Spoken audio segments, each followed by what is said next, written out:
Aray ko, pero mura pa yan guys. Ito yung pinaka the best time pag umuwi kayo ng Bicol, 3 to 4 ng morning. Kasi nga halos wala kayong kasabayan guys. Bonis, kahit old model na ay pagsabayan to guys. Sheesh! Uy! Boom!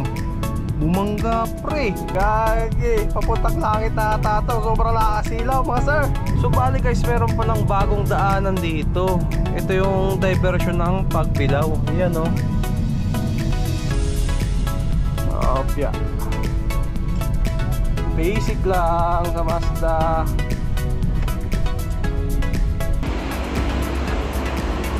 Late ng kotse natin. Yan, cute. Ito guys o. Agay, napakalalim. Pero tignan nyo yung Innova, binasic. Awit guys, binabagyo na tayo. Woo! Dito na tayo sa, hindi ko alam ba to, sa mga poste dito kung anong gagawin dito. Tagal-tagal na nito guys, pinabulok na lang dito no. So yun guys, touchdown tayo sa Bicolandia. Yun no. Woo! Survive. Konti na lang, Mazda. Makakauwi na tayo ng walang aberya. Woo! Solid.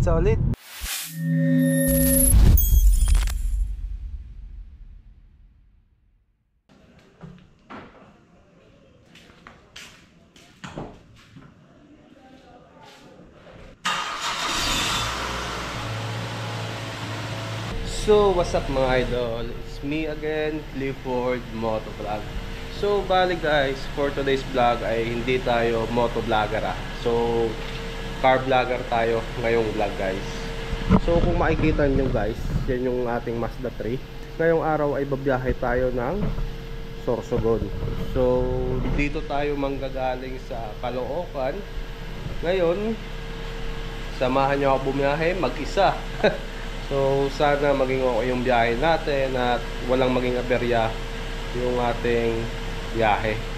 So ano pa yung tanay natin guys? Tara, samahan nyo ako. Time check tayo, it's already 3:30 in the morning mga idol. Kung mapapansin nyo, walang ka tao-tao or sasakyan man lang. Kasi ngayon guys ay November 2. Hindi talaga ako nakipagsabayan sa ano guys, sa Undas. Grabe, bilis ng tricycle na yun no. Kasi nga sabi ko, sigurado traffic papuntang Bicol. Kaya sabi ko after Undas lang ako babiyahe.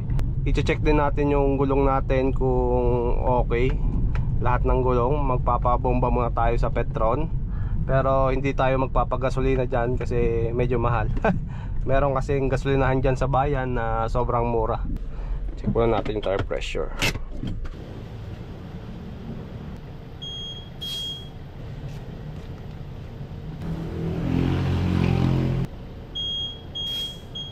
Halos lahat ng gulong natin ay kulang yung hangin mga idol. Bali yung nilalagay ko lang na PSI sa ating gulong ay 32 PSI. At andito na tayo sa bayan mga sir. Ito na yung ating papagasolinahan dito sa Uno Savings. Kasi napakamura ng gas dito guys. Pultang tayo dito mga idol. Hopya. Idol, pultang. Aray ko, pero mura pa yan guys. So mga nasa 2-3 yung ating gasolina. Una nating gasolina ay magkanin 2-3, nasa 46 liters. So sana yung gasolina natin ay umabot ng Sorsogon. Nakita ko sa ano 55 liters yung capacity ng fuel tank natin. Wala pa talaga ako masyado alam sa Mazda 3 guys. Expected arrival daw natin mga sir ay alas 5 ng hapon. Syempre ngayong oras ay nababasa niyang walang traffic. Kaya yung expected niya na arrival is alas 5. Pwedeng magbago pa yan maya maya lamang. Kasi anong oras pa lang, alas 4 na pala. Kung ganito tayo pa Bicol, sobrang luwag ng kalsada. Halos wala talaga tayong kasabay guys oh. Tingnan nyo, sarap bumiyahe no? Sheesh. So tinuturo tayo nito sa Skyway. Pero dito tayo dadaan sa EDSA. Tapos dito na tayo papasok sa may Pasay. Buendia ba yun? Kaso yun nga, hindi tayo makakaharurot kasi Kung nakikita nyo guys, ay naka-lowered yung sasakyan natin. Baka tayo ay lumagapak, masakit-sakit. Kaya ito, takbuhan natin siguro 60 to 80, mga ganun lang mga idol. Mga kaisang daan tayo, pero siguro sa mga highway na. Alam nyo ba sir, ito yung pinaka the best time pag umuwi kayo ng Bicol, 3 to 4 ng morning. Sorry. So kahit normal na araw, ito talaga yung pinaka the best na oras para bumiyahe ng Bicol. Kasi nga halos wala kayong kasabayan guys. Kasi ang hinahabol ko kasi, kaya madaling araw ako makalagpas tayo ng Santo Tomas or San Pablo ng mga alas 7 o alas 6. Kasi dapat nga alas 5 makalagpas na tayo dyan, kaso hindi naman natin kaya. Kasi nga guys, sobrang traffic din dyan. Nako po, kung alam nyo lang. Siyempre alam to ng mga buwabiyahe din yung lugar na yan. Kahit dito sa EDSA ay traffic din mga idol. Grabe par, ang bilis natin. Mandaluyong na agad tayo. Siguro makukuha natin galing Trinoma papuntang expressway dyan sa may Bendia. Siguro mga 10 minutes lang. Sarap no? Sobrang luwag sir. Sobrang smooth ng takbo ng Mazda natin mga sir. Feel na feel ko yung pagka brand new. Yeah, brand new. Brand new na second hand to mga sir. Aray, agay, yan ang sasabi ko. Bawal sumalubak kasi sumasagad. Pero sobrang smooth ng shock nito guys. Hindi siya yung ganong katagtag kahit naka-lowered. Kumbaga andun pa rin yung comfort niya Ay, sorry, naka-high pala tayo. Kung makikita nyo, mahina yung ilaw natin kasi stock lang yan mga sir. Bale, wala lang talaga tayo tint sa harap, kaya mukhang maliwanag lang tignan. Ito pa yung mga susunod natin na papalitan yung ilaw natin. Papasok na tayo ng SLEX mga sir. Dito, masarap mag isang daan guys. Sarap mag top speed. Pero pag kotse talaga yung dala ko guys, tiyatamad ako mag top speed. Di naman sa tiyatamad, parang di ko lang trip talaga mag top speed pag nakasasakyan Pero kung motor, ako po, lilipad tayo. Pag ganitong oras, di mo kailangan mag skyway Sobrang luwag naman dito sa baba Saka ayoko mag skyway guys, sobrang mahal dyan. Imbis na dito magkano lang, siguro mga 300. Ang ganda siguro dito sa Manila, kung yung kalsada halos ganito lahat, puro espalto. Luwag guys tignan niya. Sheesh. Smooth na smooth yung takbo natin kahit isang daan. Wala pa pala, 90 lang. Pero napaka-smooth wala ka man lang maramdaman ng wagol. Panis, kahit old model na ay pagsabayan to guys. Sheesh. Wag lang sa lubak. Kasi dito kaya may pagsabayan. Dito lang sa mga tuwid na kalsada at espalto. Pero pag paras ng kalsada sa EDSA, nako po, iyak tayo dun. So mga sir, palabas na tayo ng Santo Tomas. Kung makikita nyo, lumalabas na rin ang araw. Time check tayo pa, it's already 5:12 na. Balitag 260. Saan ba kayo may kinsid yan? Bigyan ko kayo. Meron sir. Okay.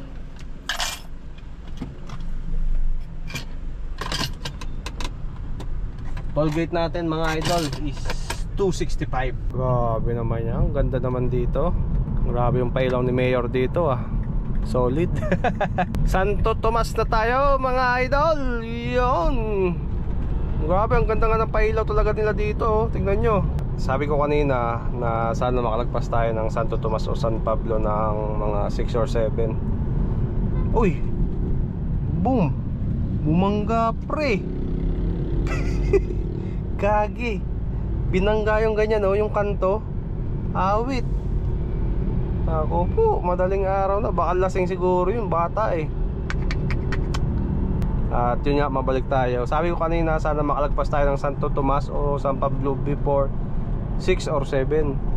Pero tignan nyo naman, alas 5 pa lang, Santo Tomas na tayo. At yan na nga mga sir, nagpapakita na yung araw. So time check tayo, it's already 5:28 in the morning.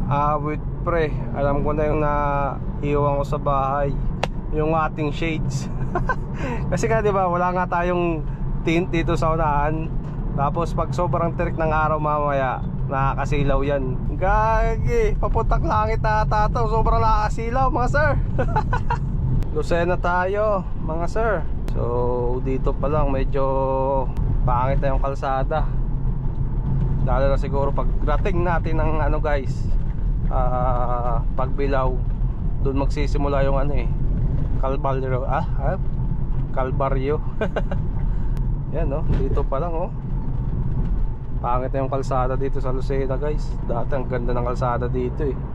Ito na yung sinasabi ko eh, pagdating talaga dito sa Pagbilao eh, andito na yung mga lubak-lubak. So bali guys, meron palang bagong daanan dito. Ito yung diversion ng Pagbilao. Yan oh. Tinuro nga ako dyan ng Google Map eh. So yun pala.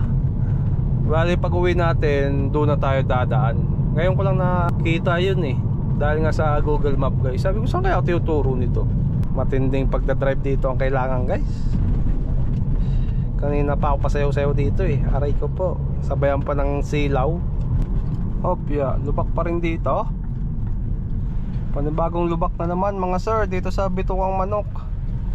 Kala ko ba naayos na to? Andito na pala tayo sa ano guys, Sagsag Road. Sir, bakit dyan ka pa nag-stop over? Alanganin. Alanganin stop over nya. Bali dito sana tayo mag-stop over guys, kasi masarap kumain dyan eh. Ano yung almusal dyan, yung pansit. Nako po. Kaso nga lang mas maganda lang dito sa ano, sa may park sa taas, kasi nga yung ambience niya eh, talaga nakaka-relax. Kaya doon tayo magpapahinga. Ano nangyari dito sa van na to? Bakit naging skeleton yung unahan? Pag ganitong ano, paakyat, manual tayo para kayang-kaya ng car natin. Opya. Basic lang sa Mazda.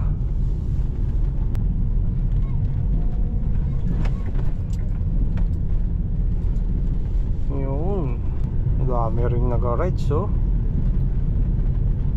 Sunday kasi. Aray ko, ang lalim. Grabe naman yun. Hindi rin nawawala ng ano dito no, ng lubak.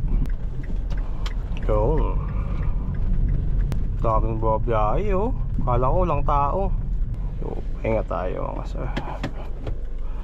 Yan na, atimunan. Kailangan ko talaga ng ano guys, dashcam. Kailangan ko lang reverse cam. Piyak man yung popcorn. Okay. So mukhang okay pa yung sasakyan natin mga idol. All good. Grabe, ang dami palang tao ngayon. Siguro dahil bukas nga marami nang pabalik sa Manila, kaya siguro hindi na sila nakapagsabayan. Kaya masarap biskwit, kape. Siguro kape na lang tayo mga idol. Ayoko pa kumain ng kanin eh. Ate, magkano to? Ang init. Tambay tayo dito sa Ubo. Daming bakasyonista eh no? Aray ko, ang init. So guys, kape muna ako. Breakfast na rin. Late ng kotse natin. Yan, cute. Sarap talaga tumambay dito. So guys, mukhang okay na to. 20 minutes na pahinga. Goods na to, goods. Yun. At least kahit paano nakapahinga na ang ating sasakyan, diba? So guys, continue tayo. Grabe na yung kalsada dito. Saan na nga itong parte? Tignan nyo guys oh. Agay, napakalalim. Pero tignan nyo yung Innova, binasic. Ganda rin kasi suspension ng Innova eh no. Tignan nyo, bali wala yung lubak sa kanya guys. Pero tayo, chill lang. Dito lang tayo sa gilid. Ayan na nga mga sir. Nakikita ko na yung dagat. Feeling ko pagdating natin doon, magdadagat tayo. Tsaka ganito kasing panahon, o kaya ganitong season, sobrang sarap magdagat guys. Kasi hindi siya ganong kainit. Dati, sabi ko, pag nakikita ko tong dagat, ano na to, sabi ko, gumaka na. Yun pala, hindi pala to gumaka guys. Part pa to ng Atimonan. Yan, tignan nyo. Hindi makita no. Aray. Napapaaray no. Parang pag nalubak ako, di ko alam kung ako lang pero feeling ko lahat naman ng kargay Once na malubak ka, alam mo yung feeling na parang ikaw yung nasasaktan. Parang awang-awa ka sa kotse mo. At ito na yung literal na gumaka. Parang sarap mag-picture kaso maputik dyan no. Ayun nagpi-picture taking nga sila Parang gusto ko na mag-picture taking guys naiinggit ako kaso ang putik. Wag na lang. Dito guys nakakabulaga din yung rails dito kasi curve din siya Ilang beses din ako tumalon dito bago ko na-memorize tong rails dito. Pagbaguhan ka dito papuntang Bicol, nako po, ilang beses ka talaga tatalon.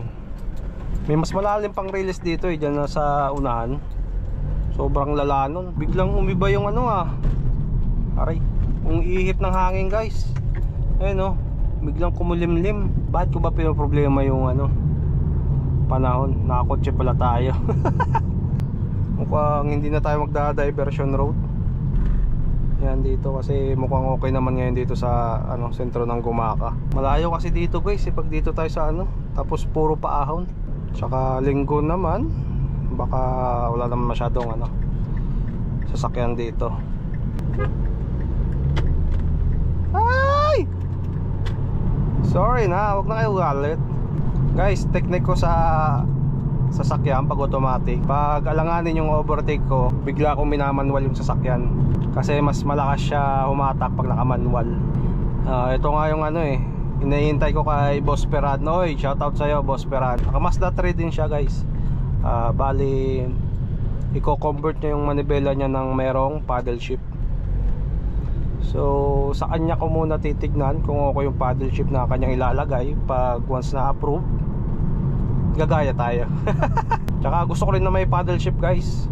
Kasi old model yung sasakyan mo pero naka paddle shift. Panis. Yun na, mulad na. Pero dito lang yan guys. Buti nga nagpalit na tayo ng wiper. Sa Shopee ko lang binili yan yung double blade.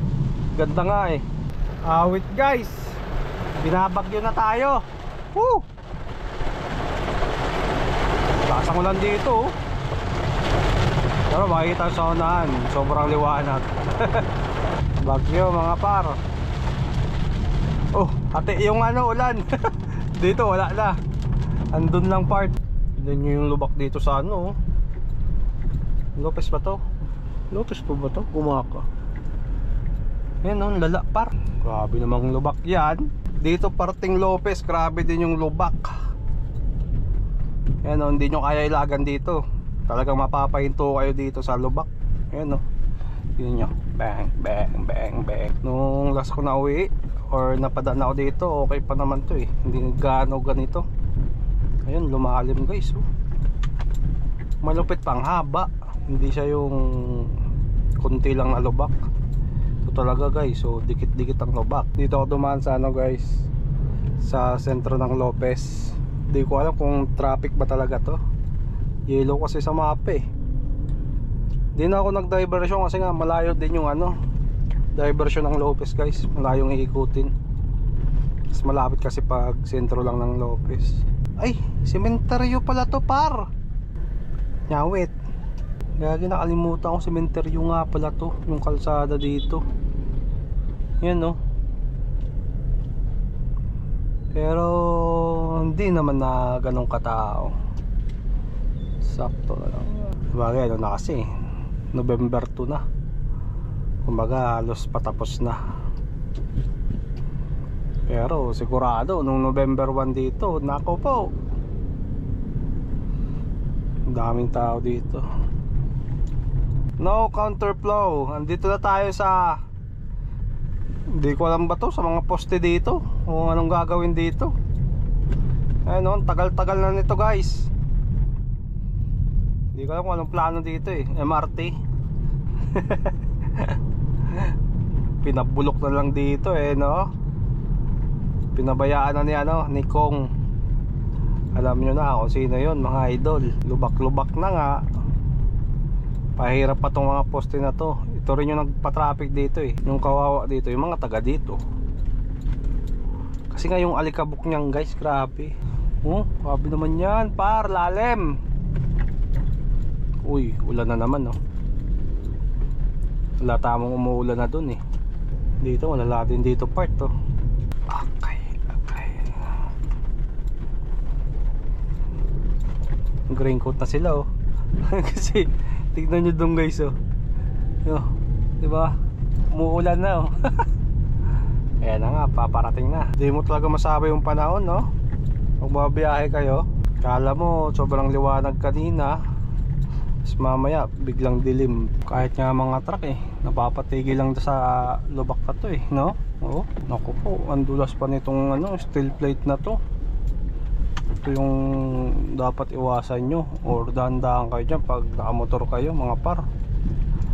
Especially kung bigla kayong preno, naku pa, tagal matapos ang project na to eh, no? With par, grabe yung uran. Kahit naka clear 10 tayo, hirap tayo makakita. Wala, gagi. Talsikan ko sila dun. Sorry po. Buti pa to si Tatang. Chill lang. Lang ya talagang panahon to, no? Ayan, oh. Biglang init, tapos umuulan. Sakit sa ulo. Oh, cemetery din pala to. Marami pa rin tao. Nangyari dito. Ay, naku po. Banggaan mga par. Nako, mabangga yung nakamotor. Lagi di makatayo yung babae par.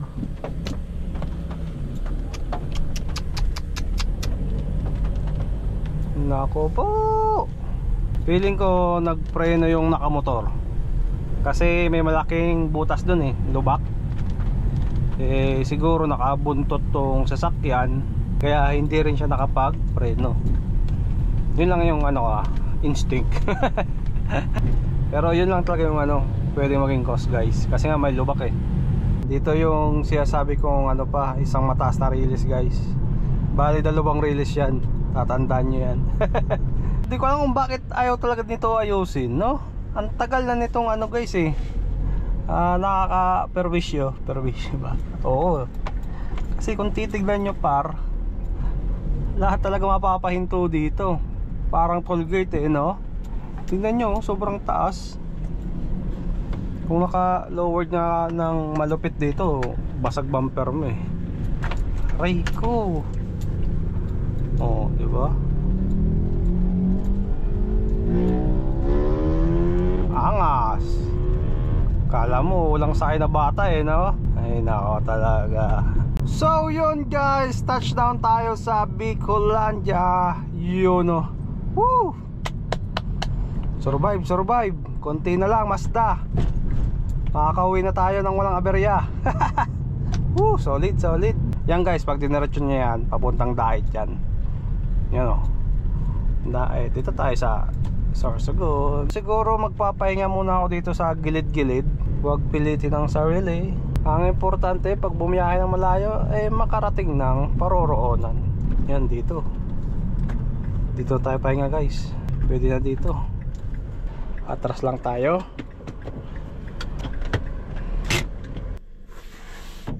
Oh, diba? Puro puno dito guys. Obya. Ito, meron ako electric fan dito. Ngayon, kung gusto ko matulog, kakabit lang natin sa power bank. Meron na akong electric fan, di ba? Kahit di gumagana yung kotse, bubuksan ko lang tong bintana. Hopya. Tapos dun sa gilid, buksan natin. Mini bukas lang. Unlock. Makakapagpahinga na tayo, di ba? So guys, papahinga lang ako. 30 minutes later. So guys, nakapagpahinga na tayo. Biyahe na ulit tayo guys. Alam nyo yung pangit guys, yung tipong okay naman tignan yung kalsada, pero pag dinadaanan mo, bako-bako. Yan. Hindi ko alam kung mapapansin sa camera kasi naka-stabilize to Pero kung sa personal guys, yan tatalon-talon yung sasakyan natin. Pero matino yung kalsada guys ha. Joke pala, merong part din na talagang pangit talaga. Lowered tayo, talagang ramdam natin yung tagtag. Yung mga SUV binabaliwala yung yung lubak dito Tayo, di talaga tayo pwede mabilis dito, kailangan talaga natin magdahan-dahan. Hindi ako makarurot lowered pa. Kanina pa akong gulong-gulo sa panahon Uulan, aaraw, uulan, aaraw, uulan, aaraw. Yan ulan na naman. Pero kung makikita nyo, sobrang liwanag dyan sa unahan. Yan, mamaya-maya sobrang tirik na naman ang araw dito guys. Ito yung panahon na talagang makakakuha ka ng sakit Tipong nabilad ka, tapos bigla ka maulanan. Aray ko po, sakit niyan. Nandito na tayo sa Enchanted. Feeling ko kasi Enchanted to kasi tignan nyo yung aray yung mga puno, ang ganda tignan. Boom! Boom, tarat-tarat ka talaga dito sa Ragay guys. Ba't kaya hindi nila inaayos dito Well, inaayos naman pala nila, kaso nga di talaga tumatagal Siguro buwan lang sira agad. Yes, 26 km na lang, sipukot na tayo. Makakain na tayo ng Jollibee kasi ako'y gutom na. Kung hindi Jollibee, may nakita akong rin dun tawag dito 5 star. Gusto ko talaga paritong manok Yan yung natatandaan ko. Basta kainan guys, natatandaan ko kung saang lugar merong masarap kainan. Itong tulay na to, buti nga tapos na Takal din nito ginawa Hindi ko mga 2 years, 3. Nandito na pala tayo sa Lupi. Walang pinagbago, ganun pa rin. Sakit ng lubak, malubak pa rin. Ito rin yung part na laging sira yung kalsada. Ewan ko ba kung bakit laging sira din dito. Sinasabi nila kasi malambot daw yung lupa. Hindi ko alam kung malambot talaga o tinipid lang sa materyales or kung hindi naman sobrang dami lang talagang dumadaan na malalaking sasakyan katulad ng truck or bus, kaya siguro hindi kinakaya. Pero ewan maraming possible ways kung bakit laging sira tong kalsada na to. Kailan kaya magiging matino yung kalsada dito sa Pabicol Simula nung bata ako guys, buwabiyahe na kami yan Kinder pa lang ako, nagbabas lang kami. Talagang sira na dito Si Pecho ilang taon na ako, magti-30 na ako. Pero yung kalsada dito hindi pa rin maayos-ayos. Baka siguro kahit magkapo na ako, ganun pa rin Nakikita nyo ba yung kalsada guys? Yan ang lalalim mga par. Yung iba kasi di mo na rin masisi kung bakit nagko-commute na lang kaysa magdala ng sariling sasakyan Kasi nga mapapagod ka talaga guys dahil sa lubak Gabi yan mga par. Ang ganda ng kalsada dito. Bakit ang bagal ng pickup na to? Grabe ang bagal niya, akala ko traffic. Ito mga ganitong driver, pwede ito mag-drive ng mga naka-lowered. Kasi isipin mo guys, SUV ay pickup nga, diadaan-daan niya sa lubak Paano pa kaya pag lowered? Kaya niyang ingatan. Yun, sipukot na tayo mga sir. So time check tayo, it's already 1:30 in the afternoon. Makakakain na tayo. Ay bukas par. Ano kaya tayo makakaparking dun? Balik tayo, balik.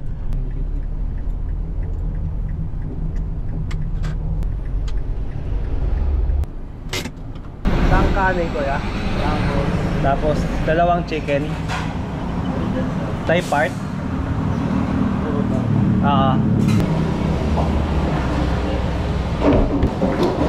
So kaya nga tayo guys. Sheesh, chicken joy. So mamaya na lang, kain muna ako. So guys, tapos na tayo kumain. Oras na para bumakbak ulit.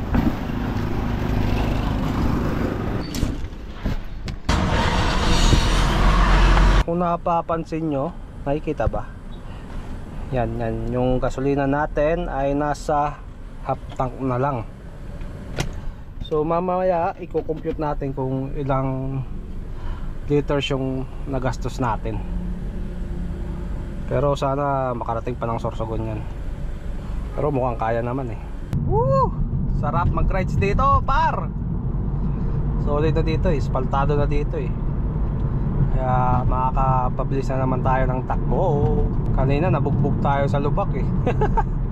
Sipin nyo guys, simula Pagbilao hanggang Sipokot, andun yung lubak. Nakipagsapalaran tayo. Pero at least dito eh, makakapag-relax tayo. Ito lang yung nakakapagtaka eh. Kasi simula Sipokot, okay yung kalsada. Pero pagdating dyan sa may Sipokot, papuntang Pagbilao, ewan kung bakit ano nangyari. Pero ang alam ko, iba yung umahawak ng dito, tapos doon. Isipin nyo na lang guys, no? Kung siguro simula Pagbilao, sobrang ganda ng kalsada dyan hanggang dito sa Sipokot. Ako, mabilis siguro ang biyahe, no? Lahat tayo sana masaya. Bali magbabackdoor tayo mga idol dito sa Naga. Kasi nga dito rin tayo tuturo ng Google Map. Feeling ko kasi traffic talaga dyan sa sentro guys. Mukhang alanganin dyan. Maluwag dito eh. Wala talaga masyadong kasabayan pag dito guys. Yung iba kasi natatakot dumaan dito kasi nga ano siya guys, bundok. Ito yung mga madadaanan nyo mga idol. Pag gabi kasi, pag dito lang kayo dumaan, sobrang dilim. Kasi wala nga kayo makitang poste na ilaw eh. Kaya kung dadaan kayo ng gabi dito eh, dapat pang malupitan ng inyong ilaw. Oh yun oh, kita na nga yung mayon pala dito paro. Sheesh! Ay kita na natin ang mayon. Let's go, let's go. So 164 kilometer remaining. Back to the ano na tayo guys, back to the highway. Tignan nyo guys kung gaano kaluwag kalsada dito. Holy cow, diba? Nakikita ko na ang mayon, nagpapakita na sa atin. Mukhang makakapapicture tayo dito sa ating Mazda. So pipicturean natin tong sasakyan na to. Tignan natin kung maganda mamaya. Kaso ang dumi ng sasakyan natin guys. Since yun nga, ulan araw, putik yung ano eh, Mazda. Pero try natin kunan pa rin. Sarap talaga mag-rides dito, no? Grabe naman yung mayon. Ayaw magpa-picture sa atin, no? Nagtago par. So mag-diversion tayo ng Kamalig. At yan na nga, ayaw magpakita ng mayon. Isa kasi to sa mga place na merong magandang spot. Siguro next time na lang. At ito na yung sinasabi kong 7-Eleven guys. Oh, di ba? Ang daming tambay. Kaya mahirap magpa-picture dyan. Pwede siguro picture ka dyan, pero ikakat mo na lang yung mga katabi mo. Ayan oh. Diba? Hindi tayo dadaan nga ng sentro ng Daraga, dito tayo shortcut. Yan, ito yung patalandaan ko. Itong ewan ba to, anong gagawin dito. Ano lang yan, money money money. Si money. Medyo may lubak nga lang dito guys. Sana kayanin ang auto natin. Aray ko. Ayun, tinabunan na pala. Kaya medyo okay lang. Saka okay lang sumahid yung bumper nito guys. Aray, grabe naman yan sir. Kasi yung bumper nito ay stock lang. Guys, may rainbow. Tignan nyo. Wow. Grabe, ang ganda par. Ngayon lang ako nakakita ng perfect rainbow sa buong buhay ko, promise. Ang ganda, damn. Woo, solid no. Tumuulan na kasi dito eh. Napabilib na ako ng Mazda na to Basta talaga inaalagaan mo, tatagal eh no. 457 pa lang no, pero ang dilim na. Yun nga, feeling ko mga 7 talaga tayo darating mga idol. Tama si Google Map, hindi nga siya nagbibiro. Awit par, mukhang may balat ako sa puwet Ayan o, ulan na naman. Mukhang ako yung nagdala ng ulan dito So guys, nandito na tayo sa Sorsogon. Yan na nga, ginabi na tayo. Time check tayo. It's already 5:39 ng gabi. Umalis tayo ng madilim. Darating tayo ng madilim. So bago tayo umuwi ng bahay ay bibili muna tayo pasalubong syempre. Check ko rin yung ano ko. Parang nawala yung ano ko, ilaw. Ay! Putik! Gas. Nawala yung ano ko guys, park light. Brad, nawara park light ko. Ha? Nawara ang park light. Nawara ang park light? Hindi nagsusuna. Hindi po di ang park. Dua pareho. Kabilaan? Oo, kaya sabi ko, di nagre-reflect kanina sa kotse. Pero may headlight. May headlight, tapos high, kompleto. Oh, bulb yun. Ay sir, sorry, ano po yung order nila? Magkano nga yung chicken burger? Chicken sandwich? Oo. 59 po. Apat. Solo lang po yun sir. Oo, solo. Tapos isang, ano yun, beef price. Beta price. Ay, 5 muna ang ano. Chicken sandwich. Oo. 5 chicken sandwich po. Tapos BFF price po.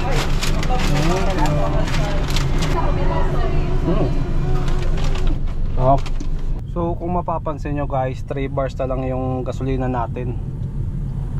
And papagasolina ulit tayo dito ng 1,000. So bali na ubos natin. Yun, isang full tank mga idol. Yan. Boss, 1,000. Tara, 1,000. unleaded. Oo. Boss, oh. Thank you. So sa gasolina natin, naubos natin full tank. Siguro may natira lang mga 5 liters. So feeling ko mga nagastos natin na gasolina is like 50 liters. So kung i-compute natin 50 liters, yung tinakbo natin is 560, di ba? 560 divide magkano yung gasolina doon? Nasa 50 rin. So 50 sabihin natin. So yun, yung gas consumption natin is nasa 11.2 km per liter. So para sa Mazda 3 guys, matipid na yon. Kasi nga based on my research, sa research ko sa Google, na yung natural na gas consumption ng ating Mazda ay 7.5 to 8 km per liter. And yun na nga mga idol, siguro dito ko na tatapusin yung vlog natin. Sana nag-enjoy kayo sa ating vlog, and sana wag nyo kalimutan mag-like, share, and subscribe sa ating YouTube channel guys. And syempre special shoutout kay Boss Jan Peran, yung nag-aalaga ng ating sasakyan. Siya yung umahawak ng sasakyan natin guys. Kaya yun, solid, wala ako naging aberya papuntang Bicol. Kumbaga kahit solo ride ako, hindi ako masyado kinabahan. So yun guys, thank you for watching Clifford Motovlog. So yun lang, bye bye.